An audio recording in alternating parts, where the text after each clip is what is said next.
नमस्कार दोस्तों, आपका हमारे चैनल पर स्वागत है। आज हम मुंशी प्रेमचंद की कहानी ठाकुर का कुआं सुनेंगे। तो चलिए स्टार्ट करते हैं वीडियो। जोखू ने लोटा मुंह से लगाया तो पानी में सख्त बदबू आई। गंगी से बोला, ये कैसा पानी है, मारे बास के पिया नहीं जाता, गला सूखा जा रहा है और तू सड़ा पानी पिलाए देती है। गंगी प्रतिदिन शाम पानी भर लिया करती थी। कुआं दूर था, बार बार जाना मुश्किल था। कल वो पानी लाई तो उसमें बू बिल्कुल न थी। आज पानी में बदबू कैसी? लोटा नाक से लगाया तो सचमुच बदबू थी। जरूर कोई जानवर कुएं में गिरकर मर गया होगा, मगर दूसरा पानी आवे कहाँ से? ठाकुर के कुएं पर कौन चढ़ने देगा? दूर से लोग डांट बताएंगे। साहू का कुआं गांव के उस सिरे पर है, परंतु वहां भी कौन पानी भरने देगा? कोई तीसरा कुआं गांव में है नहीं। जोखू कई दिन से बीमार है। कुछ देर तक तो प्यास रोके चुप पड़ा रहा, फिर बोला, अब तो मारे प्यास के रहा नहीं जाता, ला थोड़ा पानी नाक बंद करके पी लूं। गंगी ने पानी न दिया। खराब पानी से बीमारी बढ़ जाएगी इतना जानती थी, परंतु यह न जानती थी कि पानी को उबाल देने से उसकी खराबी जाती रहती है। बोली, ये पानी कैसे पियोगे? न जाने कौन जानवर मरा है, कुएं से मैं दूसरा पानी लाए देती हूँ। जोखू ने आश्चर्य से उसकी ओर देखा। पानी कहाँ से लाएगी? ठाकुर और साहू के दो कुएं तो हैं, क्या एक लोटा पानी न भरने देंगे? हाथ पांव तुड़वा आएगी और कुछ न होगा। बैठ चुपके से, ब्रह्म देवता आशीर्वाद देंगे, ठाकुर लाठी मारेंगे, साहू जी एक के 5 लेंगे। गरीबों का दर्द कौन समझता है? हम तो मर भी जाते हैं तो कोई द्वार पर झांकने नहीं आता, कंधा देना तो बड़ी बात है। ऐसे लोग कुएं से पानी भरने देंगे? इन शब्दों में कड़वा सत्य था। गंगी क्या जवाब देती, किंतु उसने वो बदबूदार पानी पीने को न दिया। रात के 9 बजे थे। थके मादे मजदूर तो सो चुके थे। ठाकुर के दरवाजे पर 10-5 बेफिक्रे जमा थे। मैदानी बहादुरी का तो अब न जमाना रहा है, न मौका। कानूनी बहादुरी की बातें हो रही थीं। कितनी होशियारी से ठाकुर ने थानेदार को एक खास मुकदमे में रिश्वत दी और साफ निकल गए। कितनी अक्लमंदी से एक मार्के के मुकदमे की नकल ले आए। नाजिर और मोहतमिम सभी कहते थे, नकल नहीं मिल सकती। कोई 50 मांगता, कोई 100। यहाँ बेपैसे कौड़ी नकल उड़ा दी।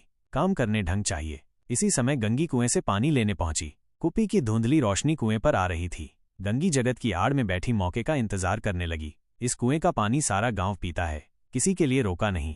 सिर्फ ये बदनसीब नहीं भर सकते। गंगी का विद्रोही दिल रिवाजी पाबंदियों और मजबूरियों पर चोटें करने लगा। हम क्यों नीच हैं और ये लोग क्यों ऊंच हैं? इसलिए कि ये लोग गले में तागा डाल लेते हैं। यहाँ तो जितने हैं एक से एक छठे हैं।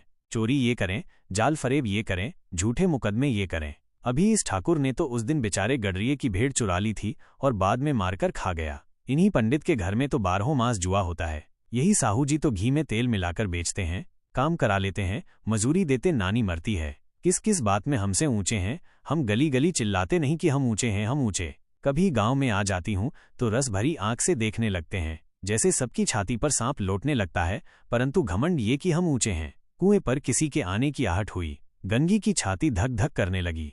कहीं देख लें तो गजब हो जाए, एक लात भी तो नीचे न पड़े। उसने घड़ा और रस्सी उठा ली और झुककर चलती हुई एक वृक्ष के अंधेरे साए में जा खड़ी हुई। कब इन लोगों को दया आती है किसी पर? बेचारे महंगू को इतना मारा कि महीनों लहू थूकता रहा, इसीलिए तो कि उसने बेगार न दी थी। इस पर ये लोग ऊंचे बनते हैं। कुएं पर स्त्रियां पानी भरने आई थी। इनमें बात हो रही थी। खाना खाने चले और हुक्म हुआ कि ताज़ा पानी भर लाओ। घड़े के लिए पैसे नहीं हैं। हम लोगों को आराम से बैठे देखकर जैसे मर्दों को जलन होती है। हाँ, ये तो न हुआ कि कलसिया उठाकर भर लाते, बस हुक्म चला दिया कि ताज़ा पानी लाओ। जैसे हम लोंडियां ही तो हैं। लोडियां नहीं तो और क्या हो तुम? रोटी कपड़ा नहीं पाती? 10-5 रुपए भी छीन झपट कर ले ही लेती हो। और लोडियां कैसी होती हैं? मत लजाओ दीदी, छिन भर आराम करने को जी तरसकर रह जाता है। इतना काम किसी दूसरे के घर कर देती तो इससे कहीं आराम से रहती। ऊपर से वो एहसान मानता। यहाँ काम करते करते मर जाओ, पर किसी का मुंह ही सीधा नहीं होता। दोनों पानी भरकर चली गईं तो गंगी वृक्ष की छाया से निकली और कुएं की जगह के पास आई। बेफिक्रे चले गए थे। ठाकुर भी दरवाजा बंद कर अंदर आंगन में सोने जा रहे थे। गंगी ने क्षणिक सुख की सांस ली।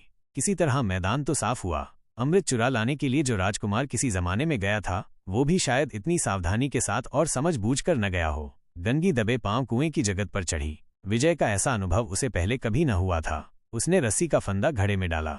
दाएं बाएं चौकन्नी दृष्टि से देखा, जैसे कोई सिपाही रात को शत्रु के किले में सुराग कर रहा हो। अगर इस समय वो पकड़ ली गई तो फिर उसके लिए माफी या रियायत की रत्ती भर उम्मीद नहीं। अंत में देवताओं को याद करके उसने कलेजा मजबूत किया और घड़ा कुएं में डाल दिया। घड़े ने पानी में गोता लगाया, बहुत ही आहिस्ता, जरा भी आवाज न हुई। गंगी ने 2-4 हाथ जल्दी जल्दी मारे। घड़ा कुएं के मुंह तक आ पहुंचा। कोई बड़ा शहजोर पहलवान भी इतनी तेजी से न खींच सकता था। गंगी झुकी के घड़े को पकड़कर जगत पर रखे कि एकाएक ठाकुर साहब का दरवाजा खुल गया। शेर का मुंह इससे अधिक भयानक न होगा। गंगी के हाथ से रस्सी छूट गई। रस्सी के साथ घड़ा धड़ाम से पानी में गिरा और कई क्षण तक पानी में हिलकोरे की आवाजें सुनाई देती रहीं। ठाकुर कौन है पुकारते हुए कुएं की तरफ आ रहे थे और गंगी जगत से कूदकर भागी जा रही थी। घर पहुंचकर देखा कि जोखू लोटा मुंह से लगाए वही मैला गंदा पानी पी रहा है।